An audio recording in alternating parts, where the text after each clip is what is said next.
¿Qué tal amigos? Bienvenidos a Transporte al Día, este programa que hacemos a través de BTV en nombre de la Cámara de Transporte del Uruguay. En las últimas horas tuvo lugar una instancia diferente, distinta.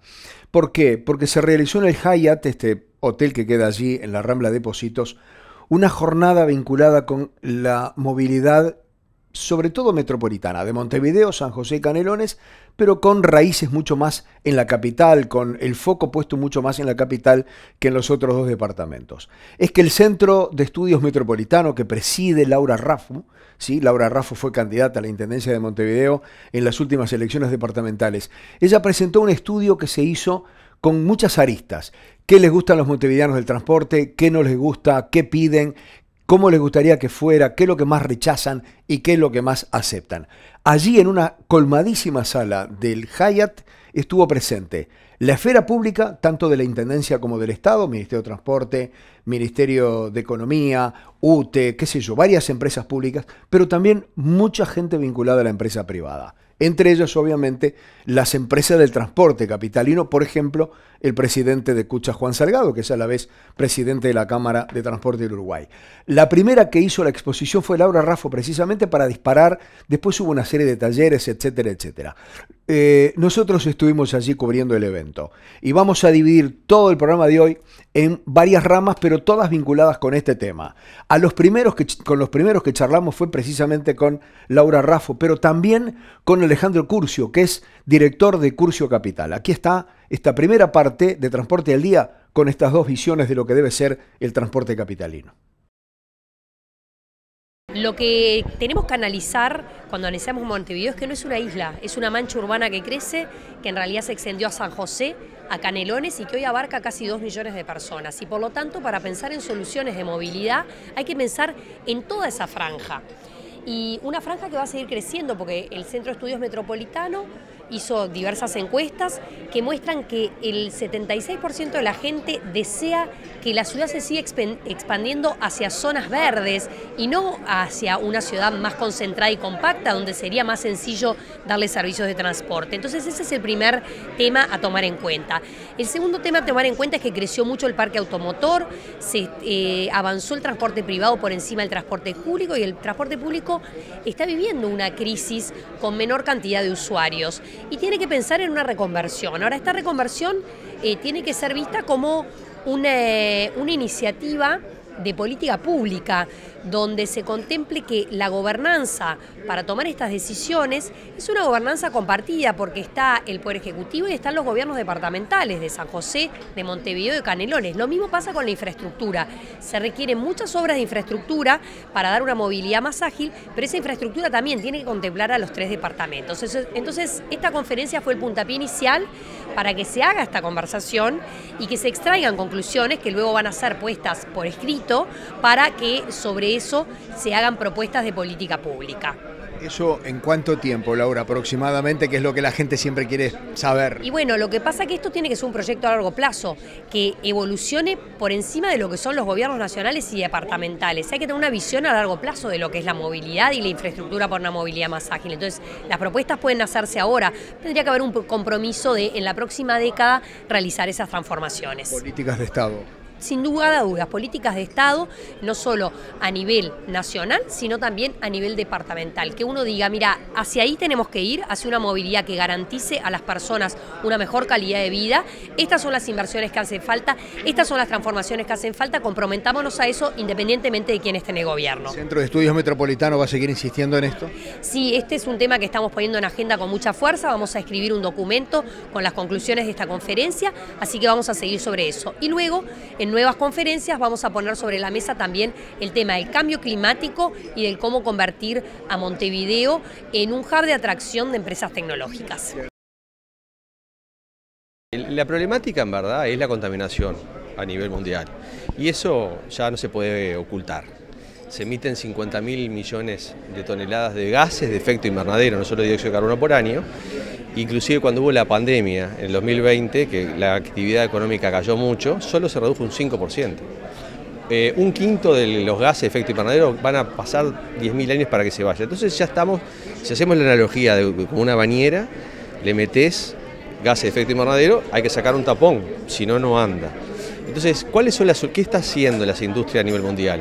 Todo, desde la industria desde la industria, acero, cemento y plástico, al agro, a la electricidad cuando no es renovable como Uruguay, que la electricidad es por combustibles fósiles, al transporte que ocupa el cuarto lugar, todos tratan de emitir menos dióxido de carbono. Ese es el problema. Entonces vienen las recetas. Tenés autos comunitarios, compartidos, autos eléctricos, y no solo eléctricos, también tenés autos hidrógeno. El tema es no contaminar, borrar la huella de carbono, no es solo. La electrificación de un vehículo, eso es un medio para un fin, pero hay otras alternativas.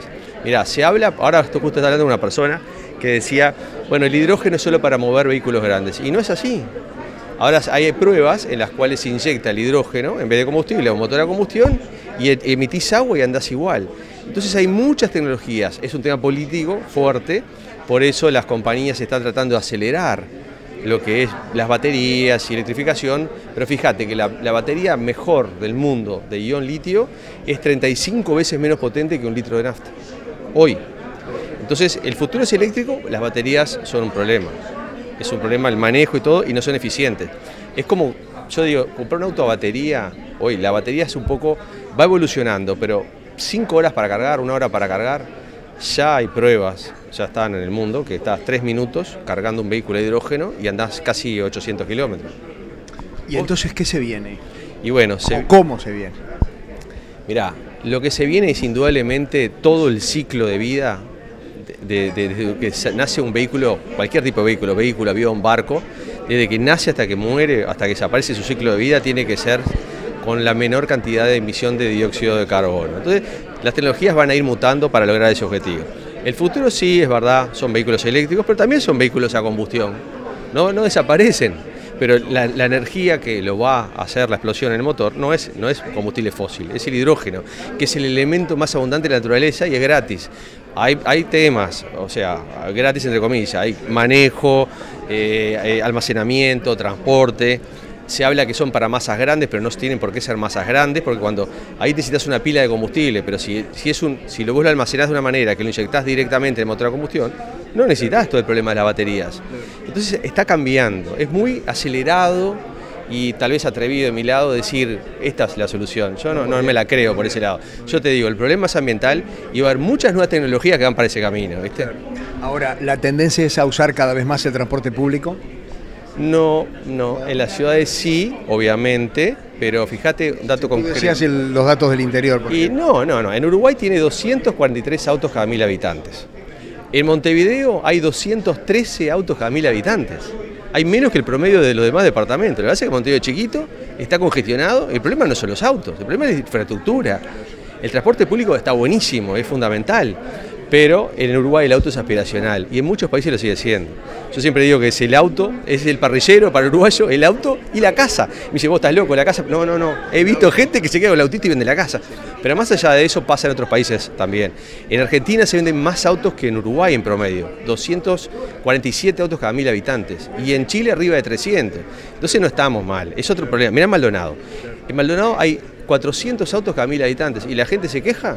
No. Hay transporte público, se desplaza, estaciona. Es un tema de infraestructura. Y el poder económico de Maldonado no es diferente al de Montevideo. De Maldonado, todo el departamento te hablo. Entonces, viste, no es por ahí. El por ahí es mover, desplazar personas de una manera eficiente y que todos puedan tener, yo qué sé, con la pandemia aumentó mucho la venta de autos. ¿Por qué? Y porque la gente dijo, bueno, es libertad. Claro, es verdad, eso sí, tenés razón. En vez de gastar, pues no se podía mucho, pero también es libertad. Yo qué sé, te da como una sensación de poder. Y sí, de aspiracional, es aspiracional, de crecimiento, de mejor el primer autito, yo qué sé.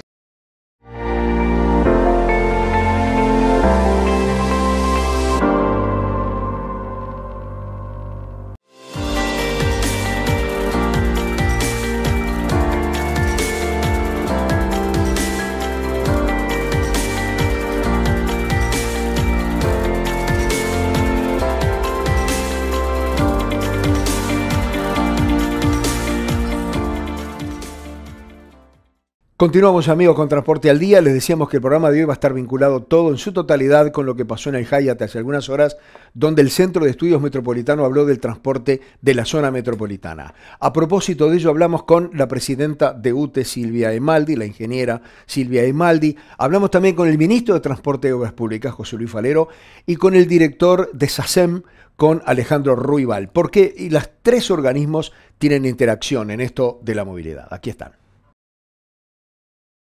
Bueno, estamos apostando fuertemente a la mejora de la infraestructura eléctrica para permitir la instalación de más puntos de carga de baterías. Esto es que, bueno, seguimos trabajando en el plan que tenemos trazado de llegar a un punto de carga cada 50 kilómetros en las rutas nacionales, para tener el objetivo de, bueno, cuando alguien sale de su domicilio y tiene que desplazarse por el territorio nacional o se reciban turistas, poder tener la tranquilidad que va a haber en estaciones de ANCAP, en los lugares que las intendencias están definiendo para que instalemos los cargadores, bueno, la facilidad de hacer esa carga. Sin duda que seguimos apostando fuertemente a la movilidad y a fin de este año tendremos del orden de unos 300 cargadores eléctricos en todo el país, lo que nos posicionará como una de las mejores rutas eléctricas a nivel de Latinoamérica. ¿Eso va a ser en todo el territorio? Es en todo el territorio, a nivel de cada uno de los departamentos, capitales departamentales. Estamos instalando puntos de carga rápida, aquellos que en 20 minutos, media hora, le completan hasta el 80% de la carga, y a su vez se está complementando con cargadores de corriente alterna, o sea, más lentos, para, bueno, cargas donde uno puede disponer de mayor tiempo para ese servicio de recarga. Seguimos trabajando también generando posibilidades en lo que es las redes, porque para establecer puntos de carga en forma masiva, las redes tienen que llegar con la potencia necesaria como para hacer ese consumo. También UTE está invirtiendo en ese tema y también en algo que hoy se comentaba en el evento aquí de movilidad sostenible, en el desarrollo de aplicaciones, porque los usuarios de los distintos puntos de carga tienen que saber dónde está el próximo punto de carga más cercano, cuál es la situación, si está disponible, si hay otros vehículos cargando, y a su vez generar herramientas para que operen cuando haya otros instaladores de carga, como van a ser instaladores privados, para que tanto la red de recarga pública como la red de recarga privada puedan conversar y complementarse y dar la mejor solución para el usuario final. Presidenta, ¿va a haber tarifas especiales para quienes usen electricidad para cargar vehículos? Bueno, a nivel domiciliario tenemos las tarifas del plan inteligente, en particular la tarifa triple horario, que de 0 a 7 de la mañana tiene un precio muy conveniente, que hace que el ahorro de cargar un vehículo eléctrico versus un vehículo de combustible fósil sea de 8-1. A su vez, en los puntos de carga de la red también hay una tarifa especial de movilidad eléctrica para permitir este mismo nivel, y en definitiva lo hemos ampliado a todo lo que es la red de recarga del transporte público, buses, taxis, de manera de promover en el país que se siga extendiendo la movilidad eléctrica. Año a año se viene duplicando el ingreso de vehículos eléctricos al país, una tendencia que se está dando también a nivel mundial, y seguro va a ser mayor cuando el costo de los vehículos baje en relación, bueno, al resto de los valores de los vehículos tradicionales. Ese porcentaje que usted me dice de ingreso de vehículos eléctricos ¿va tanto para vehículos particulares como para vehículos de transporte colectivo? Y lo estamos viendo sobre todo en lo que es vehículos particulares. Sí, están incorporándose vehículos de alta gama, pero también están ingresando en este momento al país vehículos más tradicionales que podrán llegar a un sector bueno, más competitivo y de más masividad que el de los de alta gama o los del transporte público, taxis y ómnibus que han llegado y que poco a poco se van a ir expandiendo. Y que tenemos que estar presentes, principalmente tenemos que ayudar a articular políticas de Estado en el tema movilidad e infraestructura, que se hacen más que necesarias, y que tengan un seguimiento permanente de equipos técnicos multidisciplinarios con representación de todos los actores, y que nos confeccione una hoja de ruta que haya que cumplir, y es indispensable para que esto funcione. El Ministerio acompañó al sistema de transporte como consecuencia de la pandemia. ¿Está dispuesto a seguir acompañando en este cambio de matriz? Sí, sin duda. Estamos trabajando, ¿verdad?, con el Ministerio de Industria, el Ministerio de Economía, OPP, y lo vamos a seguir haciendo porque es parte de nuestra responsabilidad, ¿no? Una de las cosas que se dijo es el tema de la infraestructura. ¿Cómo ve esto el Ministerio? Es indispensable, porque si hablamos de movilidad tenemos que hablar de infraestructura. Hay una sobrecarga del parque automotor que hay que resolverla, y las ciudades están saturadas y nadie lo puede ignorar.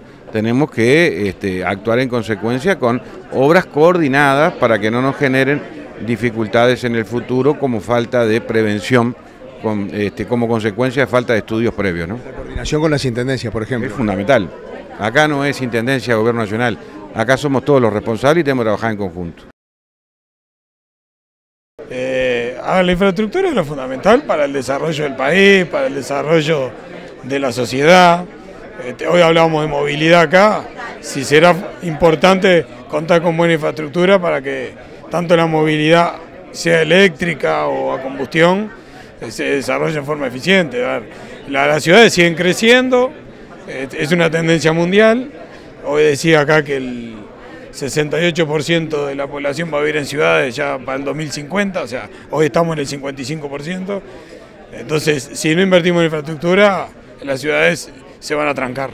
Alejandro, ustedes saben por experiencia propia los tiempos que demandan este tipo de cosas. ¿Es posible que se haga rápido? Porque los cambios son muy rápidos, muy dinámicos. Bueno, eso depende un poco también a nivel dirigencial, cómo se encaren estas cosas, ¿no? Yo creo que hay para hacer, hay para mejorar en los tiempos de implementación de los proyectos. Ese es un debe. No podemos demorar tanto para implementar los proyectos, sobre todo cuando llevan financiamiento, que eso implica que hay que salir a buscar el financiamiento y ahí los plazos encima son mayores. Entonces, mayor celeridad y compromiso con las fechas es fundamental. Hablamos de la zona metropolitana, ¿de qué hablamos? ¿De carreteras, de calles, de puentes, de viaductos o de todo? No, bueno, en particular en la zona metropolitana de lo que hablamos es de túneles, viaductos, ensanche de avenidas, lo que llaman los BRT de repente, para mejorar el transporte público.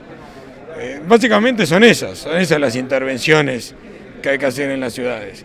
Siempre pensada con un plan urbanístico, ¿no? O sea, no se puede hacer cualquier cosa en la ciudad. Pero hay algunos ejemplos de cosas que se han hecho bien en la historia de Montevideo. Por ejemplo, la Rambla de Montevideo. Entonces, si tendremos buenos ejemplos para imitar. ¿Ustedes presentan proyectos o trabajan a demanda? Si lo llaman, si el tema famoso de las licitaciones y todo eso. No, nosotros presentamos muchas veces iniciativas privadas y también atendemos las licitaciones que hay, ¿no? Trabajamos con todo lo que hay, trabajamos.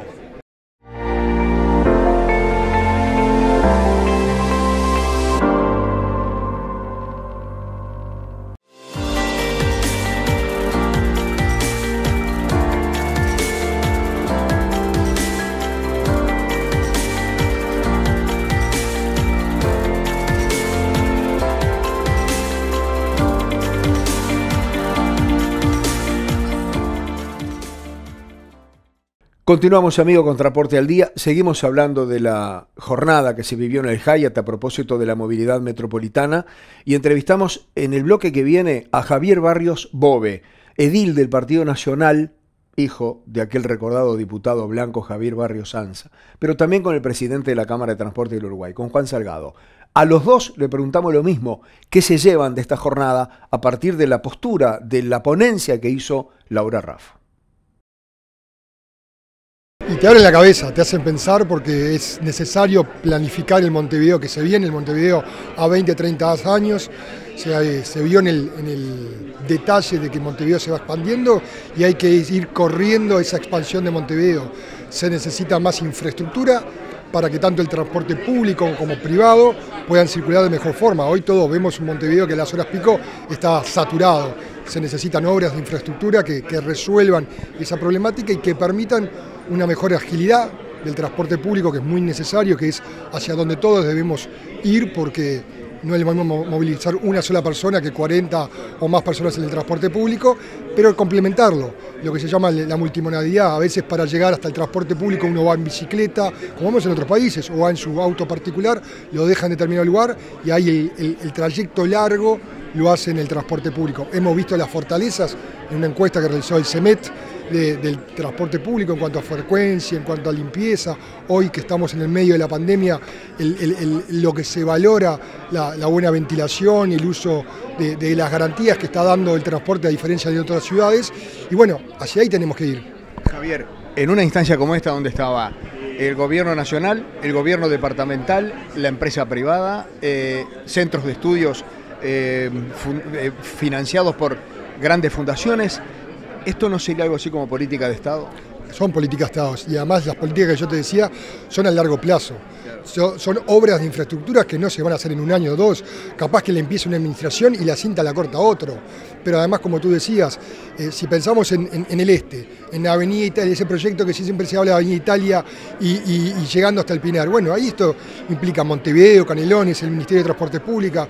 El ministro hoy hablaba de todo lo que pasa en el entorno del puerto, de esa obra que se está haciendo con el viaducto.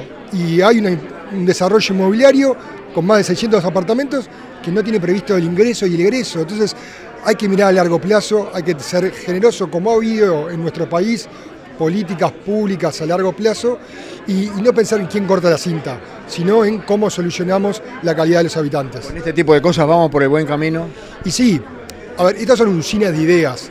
Ahora también, como se dijo ahí, hay que encontrar quién lo lidere, quién vea esa grandeza de decir, bueno, capaz que la idea o la obra la inicio yo, no la termino yo, pero esto va a ser algo para muchas generaciones o para los que vienen, o que la obra no tiene que estar pensado en las necesidades de hoy, en que hoy andan X cantidad de autos. Tenés que pensar que dentro de 10 años, cuando esa obra esté a la mitad de su vida útil, van a haber muchísimos más autos, o muchísimos más ómnibus, o otros servicios de transporte que tienen que convivir. Como recién decía Alejandro Ruibal de SACEM, la Rambla de Montevideo, por ejemplo.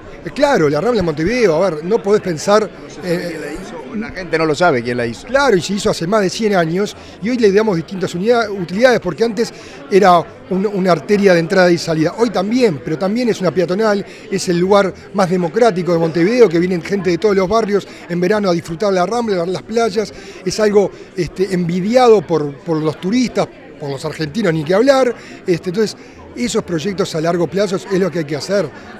Se han hecho obras de infraestructura, no podemos decir que no. Por ejemplo, lo que es Luis Alberto Herrera, la ampliación. Bueno, ahora, si llegamos hasta General Flores, hay que llegar hasta el Prado. Hay que seguir haciendo esas obras que transformen Montevideo, que transformen el área metropolitana, porque no nos olvidemos que esto tiene que ver Montevideo, Canelones, La Paz, Las Piedras, El Pinar, San José, un montón de cosas que es donde trabajamos y donde convivimos todos. Bueno, este tipo de eventos realmente son muy importantes. Son muy importantes desde el punto de vista de a quienes convoca. Acá nada más ni nada menos que estaba el transporte de pasajeros colectivo de todo el país. El transporte de pasajeros individuales también estaban los escolares, estaban los remises, estaba el taxi. Pero estaba el transporte y estaba la cámara de infraestructura, la cámara de la construcción. Y yo, una de las cosas que dije, que al final es una de las definiciones que se termina dando por parte del ministro y proponiendo una comisión para trabajar, yo dije, el transporte y la infraestructura y la construcción somos primos hermanos.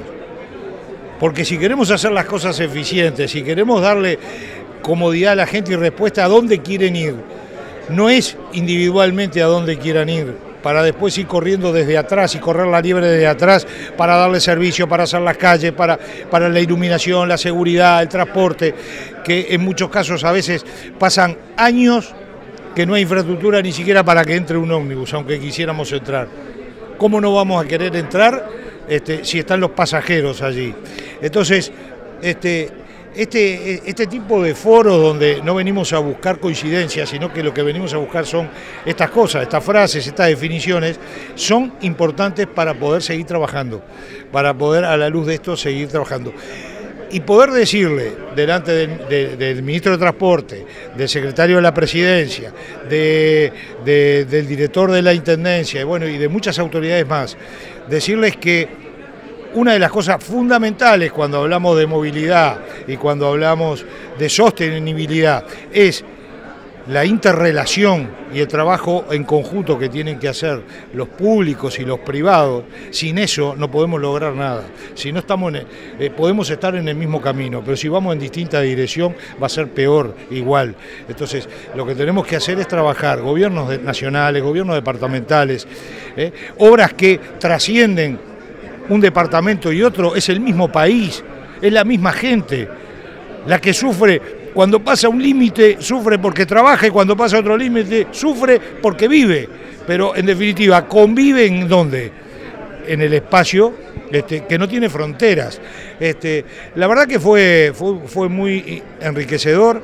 Me gustó mucho la conclusión del ministro en cuanto a convocar una mesa de trabajo donde estén las empresas de transporte, donde esté, por supuesto, las autoridades nacionales departamentales de los distintos departamentos del área metropolitana. Él lo sabe bien, él lo sufrió como intendente de San José. Y entonces allí ver hacia dónde vamos. Y ver soluciones que después no nos demos cuenta que se van haciendo cosas y tenemos que ir con parches a solucionar. Solucionamos mal, solucionamos tarde y soluciona y le sale muchísimo más caro al Estado, porque le termina saliendo más caro al Estado y no le estamos dando la solución que la gente merece. Las cosas cuando se hacen bien, se hacen de arranque, se planifican. En el transporte, en todo lo que es relacionado con el transporte y con la movilidad y con lo que es la gente y la convivencia de la gente, a diferencia de otros proyectos que lo que lleva a largo plazo es hacerlos, en el transporte es al revés. Lo que lleva mucho tiempo es planificar y tener a todos dentro del carro para poder hacerlo. Y después hacerlo es lo más sencillo que puede hacer. Entonces, yo saludo realmente, agradezco en este caso Laura Raffo, que fue el motor de este evento. Me alegra mucho haber colaborado en la medida de lo posible para que esto fuera un éxito como ha sido, y creo que dimos un paso importante. Hoy dimos un paso que quizás hacía mucho tiempo que teníamos que darlo. Nos damos cuenta y sabemos y tenemos, y lo pusimos arriba de la mesa delante de todos los involucrados, que tenemos que estar juntos y tenemos que estar en el mismo camino, pero además no olvidarse. Cuando estamos en el mismo camino tenemos que ir en el mismo sentido además, porque si no es peor.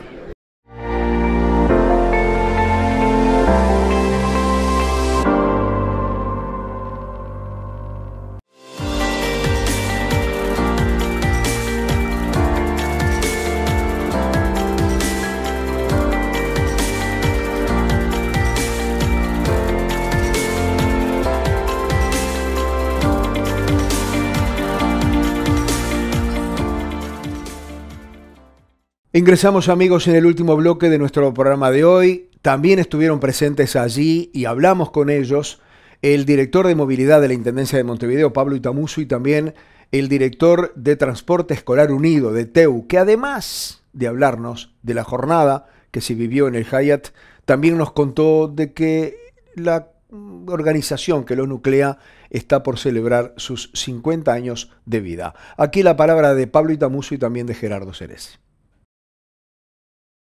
Para nosotros el tema movilidad ha sido fundamental, ¿no? Estamos incluidos en lo que es el transporte de pasajeros, otra modalidad de transporte colectivo, pero creo que es muy positivo en lo que se debatió, lo que se planteó, sobre todo la coordinación de lo que son los poderes políticos, ¿no? Sean de diferentes partidos, pero lo explicaba muy bien el ministro de Transporte en cuanto a coordinar, y nosotros somos partícipes del tránsito montevideano sobre todo, ¿no? ¿El sector está en condiciones de empezar una renovación tendiente a llegar a la movilidad eléctrica?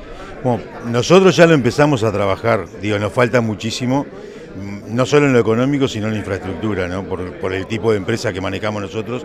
Nosotros en el encuentro que tuvimos el año pasado con la intendenta, planteamos el tema, la intendenta tenía una preocupación creemos que como sector del transporte somos privilegiados en cuanto a la autonomía de kilómetros que manejamos nosotros en la ciudad, que la movilidad eléctrica sería fundamental. Nos falta muchísimo, no solo el vehículo ideal para traer, sino una estructura de lo que son las empresas nuestras. Digo, por ejemplo, un vehículo nuestro no entra en el garage de un apartamento. Si es un permisario que tiene que cargar, poner un cargador o algo, precisaríamos ya playas de estacionamiento, cargadores, toda la estructura que tiene el transporte urbano, aunque sea más chica, pero digo, pasa lo mismo y no tenemos indudablemente la posibilidad económica en el momento de hacerlo, ¿no? Hace tiempo no hablamos, ¿cómo está el sector saliendo de la pandemia? Bueno, este año, gracias a Dios, se está incorporando todo lo que no había empezado a andar, que era todo lo extracurricular, sobre todo las actividades deportivas, los campamentos, las salidas didácticas, y bueno, de a poquito empezamos a caminar. No llegamos al 100% del 2019, pero creo que no se va a cortar el tema y vamos a encaminarnos, ¿no? ¿Se quedaron muchas empresas por el camino? No, están muchas empresas endeudadas, digo, pocas, no tenemos el relevamiento final, pero endeudadas sí, muchísimas, y porque las empresas con presupuestos más ajustados son las que más se endeudaron y recién están empezando a poder cancelar esos créditos que son para largo, ¿no? Se viene un aniversario muy especial. Sí, estamos un poco en primicia, la gremial nuestra cumpliendo 50 años en julio y vamos a llevar adelante 2 eventos importantes, uno presencial que va a haber en muy corto plazo la trayectoria de los 50 años, un homenaje muy especial sobre todo a la mujer en el transporte, ya que nuestra actividad fue pionera en la participación de la mujer. La fundadora de la gremial es una mujer muy luchadora en lo social y en lo gremial, la señora Brenda Rey de Farabelli, y bueno, después tenemos el pasaje de varias mujeres. Digo que actualmente hoy la mayoría de las empresas creo que hay una participación femenina mucho más grande, y fuimos pioneros cuando ni se soñaba hablar de género, ni de cuotas, ni de todo lo que se habla hoy en día. Digo, el transporte escolar desde el inicio en camionetas tuvo una gran participación y le dio una impronta muy positiva al papel de la mujer, ¿no? Ese es el presencial, ¿el otro? El otro es una publicación especial que estamos sacando por los 50 años de la gremial, que va a haber una línea de trayectoria del tiempo, va a haber homenaje a todos los socios actuales, la historia un poco del transporte en fotografías y en testimonios de gente que ya está retirada, pero que todavía, gracias a Dios, la tenemos entre nosotros. Y va a haber distintas editoriales escritas de autoridades nacionales y departamentales, que ya la dejo como sorpresa para cuando esté la publicación. Bueno, me llevo, capaz que casi lo último, ¿no? Me llevo la invitación o el compromiso del ministro de Transporte, José Luis Falero, a convocar por lo menos un espacio de coordinación y de reflexión entre los que tenemos que estar en esto, básicamente área metropolitana, Ministerio de Transporte, Intendencia Canelones, Intendencia San José, Intendencia Montevideo, pensando juntos y tratando de generar lo que también se dijo, que compartimos, son esas políticas de largo plazo, ¿no? Que excedan los periodos electorales, que a veces son los que conspiran un poco en generar justamente. Bueno, el ministro ponía el ejemplo de lo que es la matriz energética, el cambio de la matriz energética, otras políticas que ha tenido el país que han trascendido. Él mencionaba otro de los actores del panel, mencionaba la política de saneamiento en Montevideo, ¿no?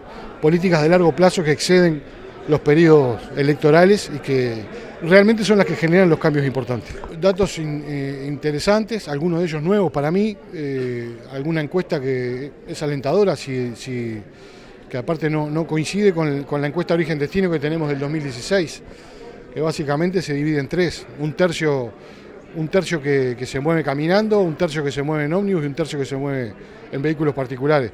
En esta encuesta que se manejó hoy se hablaba de un 50 y pico % de uso del transporte público. Esto sería muy buena cosa si se confirma, lo que no condice tampoco con lo que nos está pasando en el transporte con respecto a la demanda, la cantidad de boletos que se vendían antes de la pandemia. Hoy estamos en 80-82% de lo que era, pero en general, sin haber tenido mucho tiempo de desmenuzar esa presentación que nos quedaron de mandar, obviamente porque no nos interesa, Creo que siempre son buenos estos espacios de reflexión, ¿no? Poner un poco pausa y poder pensar y poder intercambiar. El hecho de que estén las autoridades municipales, las nacionales, la empresa privada, la Junta Departamental, digo, da como una especie de imagen de seriedad, de profundidad, de política de Estado. Sin duda, sí, y de característica, creo yo, del Uruguay. Esto a veces queda como una frase hecha, ¿no? O repetida, pero creo que es verdad y creo que los que estamos ahí en alguna medida, en algún lugar donde hay que tomar decisiones, tenemos que dejar un poquito las redes sociales, que ahí se contamina todo y parece que hay prácticamente una guerra, y en la vida real uno se da cuenta en estos lugares donde se puede sentar a tomar un café con un ministro de otro partido, con un edil o un diputado de otro partido y viceversa. Bien amigos, hasta aquí lo nuestro por esta semana. La invitación es para la que viene a través de BTV para una nueva edición de Transporte al Día. Muchísimas gracias por la atención dispensada y los esperamos la próxima semana.